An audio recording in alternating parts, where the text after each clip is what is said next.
우리 같이 인사하실까요? 잘 오셨습니다.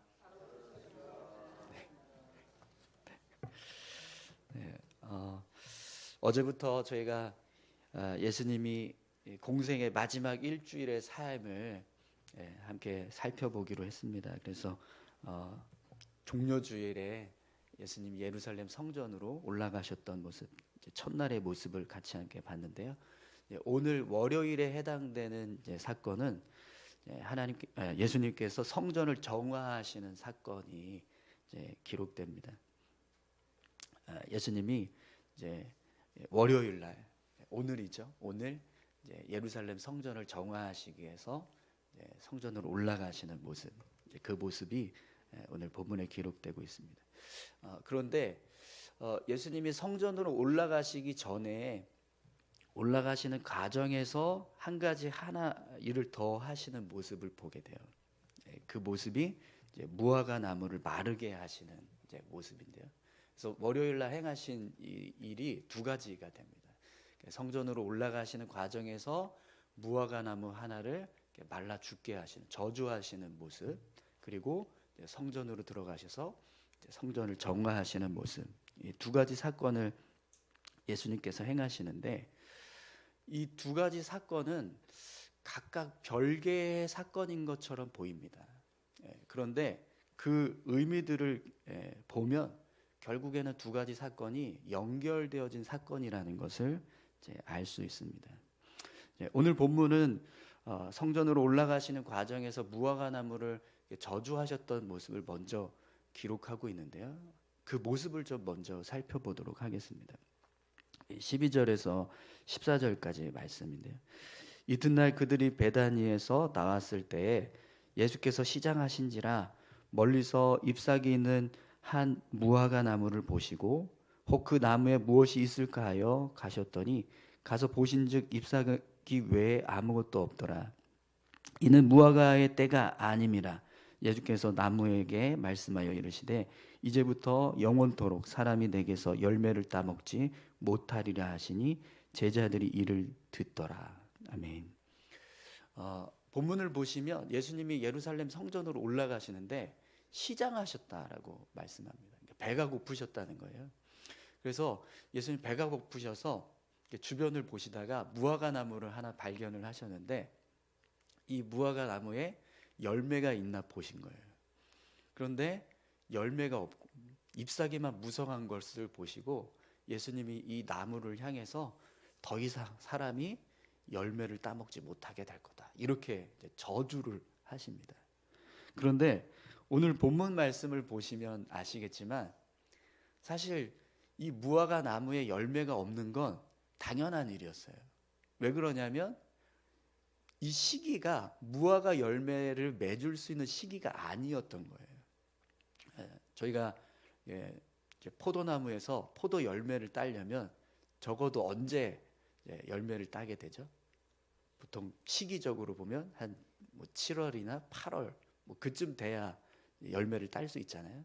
포도가 여름 과일이니까 여름에 따는데 지금 이제 예수님이 어떤 일을 하신 거냐면 3월 달에 포도나무한테 가서 포도야, 포도 열매가 있냐? 이렇게 물어보신 거예요. 근데 열매가 없으니까 너희는 더 이상 이제부터 너는 열매를 따지 못하게 될 거다, 이렇게 저주를 하셨다라는 겁니다. 그럼 여러분, 지금 이 상황은 예수님께서 이치에 맞지 않는 일을 행하신 거거든요. 왜 이런 일을 예수님이 하셨을까요? 너무 배가 고파서 심술이 나셨을까요? 우리 배고프면 화나잖아요. 그죠? 그래서 예수님도 화가 나서, 배가 고파가지고 화가 나서 괜히 애꿎은 나무, 이 무화과 나무를 잡으신 걸까요? 여러분, 사실 이 무화과 나무를 저주하셨던 사건은 상징적인 의미를 담고 있어요. 예수님은 하나님의 아들로서 이 세상의 주인이 되십니다. 그렇기 때문에 예수님은 얼마든지 언제든지 세상을 향해서 열매를 거두실 수 있는 권세가 있으세요.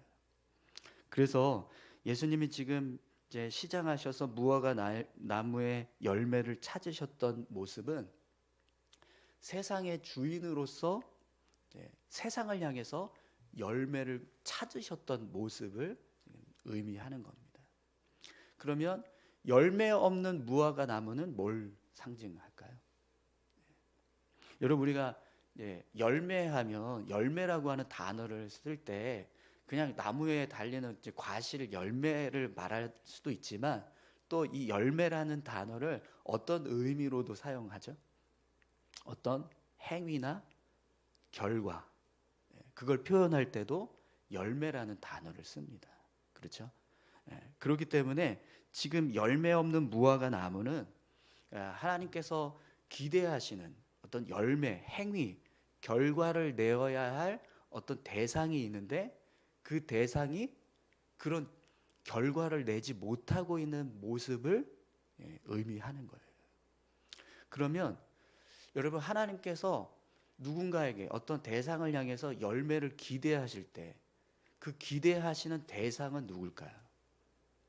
무엇을 향해서 하나님이 열매를 기대하실까요? 사실 오늘 본문에 나오는 이 무화과 나무는 하나님의 뜻을 따라서 삶을 살아가야 할 하나님의 백성, 또 하나님의 뜻대로 세워져야 할 하나님의 성전을 의미하는 겁니다. 그런데 예수님 당시에 하나님의 백성들과 하나님의 성전이 어떤 모습이었다는 거예요? 하나님의 뜻대로 열매를 맺어야 되는데 그런 열매를 맺지 못하고 있는 하나님의 백성들이 되고, 또 하나님의 성전이 하나님의 뜻대로 세워져야 되는데 그러지 못한 성전이 되고 있었다라는 거죠. 그래서 예수님께서 열매 없는 무화과 나무를 향해서 더 이상 열매를 맺지 못하게 될 거다 이렇게 저주하셨던 그 모습은 하나님의 백성들이 열매 맺지 못하고 있는 그 모습을 향해서 경고하시는, 그렇게 열매 맺지 못하고 있는 모습이 계속 지속되면 심판이 임한다. 그렇게 하나님의 뜻대로 세워지지 못하고 열매를 맺지 못하고 있는 성전이 그 모습이 계속 지속되면 하나님의 심판이 임한다. 이걸 경고하시는 메시지가 담겨지게 되는 겁니다. 그래서 여러분, 결국 예수님이 이 무화과 나무를 말라 죽게 하는 저주를 행하신 다음에 이제 성전으로 올라가셔서 어떤 일을 하시죠? 성전에 있는 매매하는 사람들, 환전하는 사람들의 상을 다 엎으시고 그들을 다 성전에서 쫓아내시는 일을 행하세요. 여러분, 오늘 본문 15절, 16절 말씀을 보겠습니다. 그들이 예루살렘에 들어가니라. 예수께서 성전에 들어가사 성전 안에서 매매하는 자들을 내쫓으시며 돈 바꾸는 자들의 상과 비둘기 파는 자들의 의자를 둘러 엎으시며 아무나 물건을 가지고 성전 안으로 지나다님을 허락하지 아니하시고. 아멘. 예수님이 이 성전이 맺어야 할 열매는 맺지 못하고 이렇게 온갖 인간적인 어떤 유익만 추구하고 있는 그런 모습을 다 보시고 그 안에서 막 재물 파는 사람들의 상을 엎고 의자를 막 둘러 엎으시고 환전하는 사람들의 상도 다 엎고 다 성전에서 다 쫓아내시는 일을 하셨다는 거예요. 그러면서 예수님이 어떤 말씀을 하시냐면 17절에 기록된 바 내 집은 만민이 기도하는 집이라 칭함을 받으리라고 하지 아니하였느냐. 너희는 강도의 소굴을 만들었도다. 이렇게 말씀을 하십니다. 그러니까 하나님의 성전이 하나님을 향해서 기도해야 할 기도의 집인데 지금 너희들은 사람들의 유익만 추구하는 그런 강도의 소굴로 만들고 있다. 이렇게 말씀을 하시는 거죠. 그래서 성전에 매매하는 사람들, 환전하는 사람들을 다 쫓아내시고 그들의 상을 다 엎으시면서 그렇게 성전을 정화하신 거예요. 그럼 여러분, 이 일로 인해서 지금 이 성전이 어떻게 되었습니까? 예수님이 매매하는 사람을 다 쫓아내고 성전에서 이렇게 이익을 추구했던 사람들을 다 쫓아내시니까 결국 어떤 일이 일어나게 되죠? 성전이 본래의 모습으로 회복됐습니다. 그죠? 성전에 이 기도하는 집이라고 말씀하셨던 그 집의 모습으로 다시 이제 회복되는 일을 예수님께서 이루신 거예요. 그러면 여러분 성전의 본 모습이 회복됐으니까, 그죠? 성전이 원래 하나님께 기도하는 기도의 집이라고 했는데 그 집의 모습으로 다시 회복됐으니까, 그런 회복된 성전의 모습을 보면서 그 성전 안에서 하나님을 섬겨야 될 제사장들, 그리고 오늘 본문에 나온 서기관들, 그들은 예수님을 향해서 어떤 마음을 품어야 될까요? 하나님의 성전을 하나님의 성전답게 바꾸신 예수님을 향해서 고마워하는 마음을 품어야 합니다. 그렇죠? 그래야 정상적인 거예요. 네, 하나님을 섬기는 제사장으로서, 또 하나님을 섬기는 종교 지도자들로서 그들이 성전이 다시 회복되진 모습을 볼 때 분명 그 모습이 하나님이 기뻐하시는 모습이라는 걸 안다면, 그런 일을 행하신 예수님을 향해서 기뻐하는, 감사하는 마음을 품어야 할 겁니다. 그런데 오늘 본문 말씀을 보니까 이들이 예수님을 향해서 어떤 마음을 품습니까? 18절 말씀을 한번 보시죠. 대제사장들과 서기관들이 듣고 예수를 어떻게 죽일까 하고 꾀하니 이는 무리가 다 그의 교훈을 놀랍게 여김으로 그를 두려워하밀러라. 예수님을 죽이려고 하는 마음을 품습니다. 그리고 서로 어떻게 하면 죽일 수 있을까 이러면서 의논을 했다는 거예요. 그런데 오히려 그 모습을 지켜보고 있던 다른 이스라엘 백성들, 유대인들은 예수님을 향해서 어떤 마음을 품고 있어요? 예수님이 행하신 이 행동이 너무 옳아서 다들 놀라워요. 예수님의 가르침이, 그 교훈이 너무 합당한 교훈이 되니까 그냥 다들 와, 어떻게 이렇게 대제사장도 못하는, 서기관들도 못하는 일을 하실 수 있을까 이러면서 다 놀라고 있었다라는 겁니다. 그럼 여러분, 예루살렘 성전이 하나님의 성전으로 변화되고 성전의 본 모습이 회복되었는데도 불구하고 그것을 기뻐하고 즐거워해야 할 종교 지도자들, 대제사장들, 이들이 오히려 그런 일을 행하신 예수님을 죽이려고 하는 그런 마음을 품고 서로 어떻게 하면 죽일 수 있을까 이렇게 꾀하는 그 모습을 여러분 한번 생각해 보십시오. 분명 이들도요, 언젠가는 하나님 앞에 서게 될 거예요. 그죠? 그러면 그때 하나님이 이들을 향해서 열매를 요구하실 겁니다. 그들이 맺어야 될 합당한 열매. 분명 그 열매를 요구하실 때가 오겠죠. 그런데 이들이 그 열매를 하나님 앞에 내놓지 못하면 하나님 이들을 향해서 어떤 일을 행하실까요? 그들을 심판하신다는 겁니다. 그들이 맺어야 될 열매를 맺지 못하고 온갖 죄와 불의의 열매만 맺고 있는 그 모습을 보시면서 오늘 이제 본문에서 예수님이 무화과나무, 열매 없는 무화과나무를 향해서 저주하셨던 그 모습처럼 하나님도 똑같이 열매를 맺지 못하고 있는 종교 지도자들과 대제사장들을 향해서 심판을 말씀하신다는 겁니다. 여러분, 이렇게 오늘 본문에 기록된 무화과나무를 저주하셨던 사건, 그리고 성전을 정화하셨던 사건은 하나님께서 우리를 향해서 열매를 요구하신다라고 하는 메시지를 담고 있습니다. 여러분, 하나님은 오늘 저와 여러분들을 향해서도 기대하시는 열매가 있습니다. 경조야, 너 내 자녀지? 너 기도의 열매를 얼마나 맺고 있니? 경조야, 너 내 뜻대로 살아야 되는 내 백성이지? 그러면 너의 삶에 내 뜻이 얼마나 이루어지고 있니? 이렇게 우리를 향해서 하나님이 요구하시는 열매의 모습이 있다는 거예요. 그럼 여러분, 오늘 우리가 어떤 열매를 맺고 있는가를 한번 생각해 보십시오.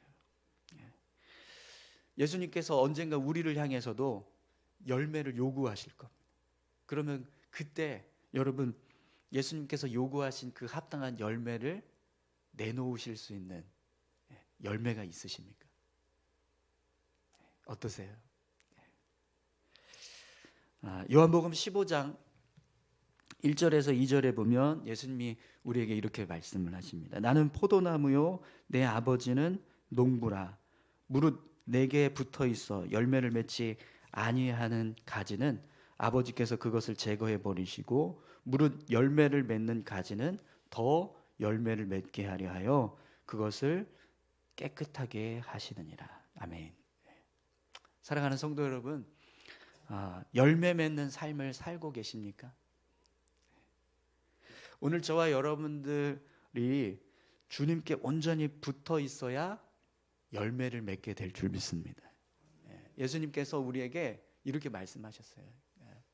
내가 포도나무고 너희는 가지나무. 너희가 내 안에 있고 내가 너희 안에 있으면 너희가 열매를 맺게 될 거라. 그렇게 말씀을 하십니다. 열매는요, 우리가 맺는 게 아니라 주님이 열매를 맺도록 능력을 주신다는 거예요. 그렇기 때문에 우리가 주님과 함께 온전하게 붙어 있지 않으면 결국 우리 삶에 열매가 없는 겁니다. 그러니까 우리가 열매를 맺지 못하고 있다는 건 결국 무엇을 의미하는 거예요?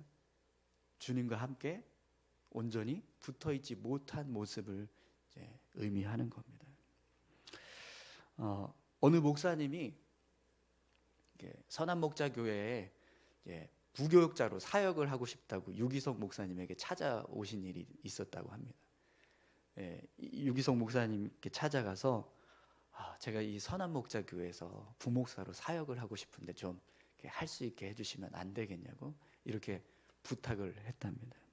네, 그분이 그런 부탁을 하신 이유가 뭐냐면 담임 목사로 지금 사역을 하시는 분이었는데 그런 부탁을 하면서 찾아오셨다는 거예요. 그래서 도대체 왜 그런가 이렇게 사연을 들어보니까 이 목사님이 고등학교 때 성령 체험을 하시고 그리고 정말 하나님의 부르심에 아주 강한 응답을 받아서 그렇게 신학을 공부를 하기로 했답니다. 근데 부모님의 반대가 너무 거셌대요.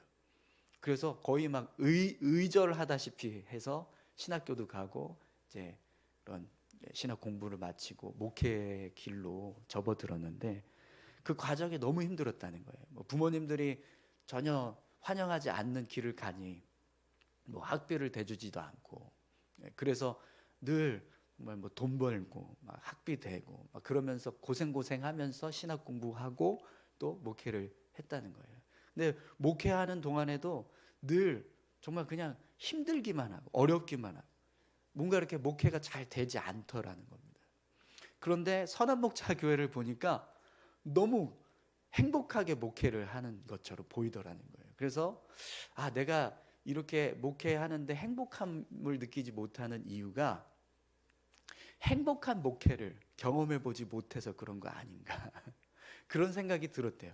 그래서 나도 이 행복한 목회지에서 목회를 경험하면 행복해질 수 있겠다 이런 생각이 들어서 선한목자교회에 이제 부목사로 1년 정도만 사역을 할 수 있게 해달라고 부탁을 했다는 거예요. 그래서 1년 사역하고 나서 나중에 다시 개척을 하든지 어떻게 하겠다고 그러면서 부목사로 좀 사역할 수 있게 해달라고 부탁을 하시더랍니다.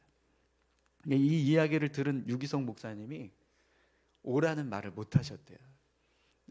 그러면서 이 목사님께 뭐라고 이야기를 했냐면 목사님 고등학교 때 성령 체험하셨다라고 그렇게 말씀하셨는데 그러면 예수님이 목사님과 함께 하셨을 거 아니냐. 그런데 그동안 예수님이 고등학교 이후에 성령 체험한 이후부터 목사님과 함께 하면서 그렇게 목회를 이루어가게 하셨을 텐데 단 한 번도 그 주님이 목사님을 향해서 행복함을 주지 못했다라고 한다면 선한목자교회가 무슨 교회가 된다고 목사님에게 행복함을 줄 수 있겠냐고. 유기석 목사인 내가 뭐 얼마나 대단한 목사라고 목사님에게 행복한 목회를 할 수 있게 하겠냐고 그렇게 이야기를 하셨다는 거예요. 그러니까 이 목사님이 이제 유기석 목사님 이야기를 듣더니 아무 말도 못 하고 있다가 한참 동안 고민하더니 감사합니다 하고 뒤도 안 돌아보고 그냥 가셨대요. 네, 여러분 유기성 목사님이 하셨던 그 이야기가 사실 맞지 않습니까? 그죠? 진짜 예수님을 만났고 성령 체험을 해서 그래서 목회지로 가기로, 사역을 하기로, 신학을 공부하기로 결단하고 그렇게 사역을 시작했다면 그 사역의 행복이 어디서 와야 돼요? 주님으로부터 와야 되잖아요.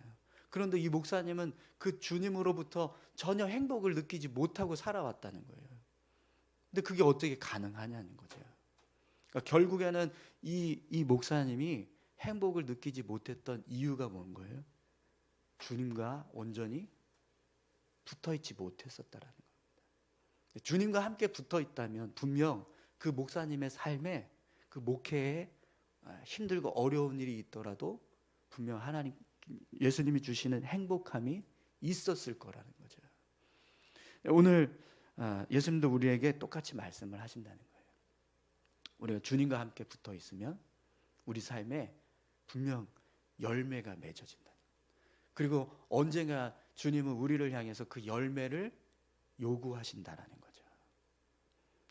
사랑하는 성도 여러분, 오늘 저와 여러분들이 주님과 함께 온전히 붙어 있어서 열매 맺는 삶을 살 수 있기를 소망합니다. 내가 거룩하니 너희도 거룩하라. 우리에게 말씀을 하십니다. 내가 너희를 사랑한 것 같이 너희도 서로 사랑하라. 나의 계명을 지키는 자라야 나를 사랑하는 자니 나를 사랑하는 자는 내 아버지께 사랑을 받을 것이요 나도 그를 사랑하여 그에게 나를 나타내리라. 이렇게 주님이 우리를 향해서 말씀하신다는 거죠. 오늘 우리의 삶이 주님께서 말씀하신 것처럼 그렇게 선한 열매를 맺어서 주님 앞에 열매를 내어드릴 수 있는 그런 믿음의 삶을 우리가 살아갈 수 있기를 소망합니다. 오늘부터 시작된 이 고난주간 한 주간 동안 여러분 정말 십자가 은혜 앞에 우리가 온전하게 붙들려서 정말 선한 열매들을 맺어가는 그런 한 주간이 되었으면 좋겠습니다. 우리 다 같이 함께 기도하실까요?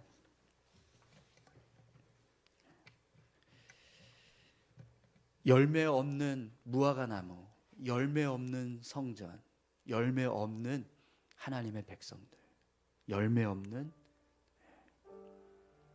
하나님의 성전,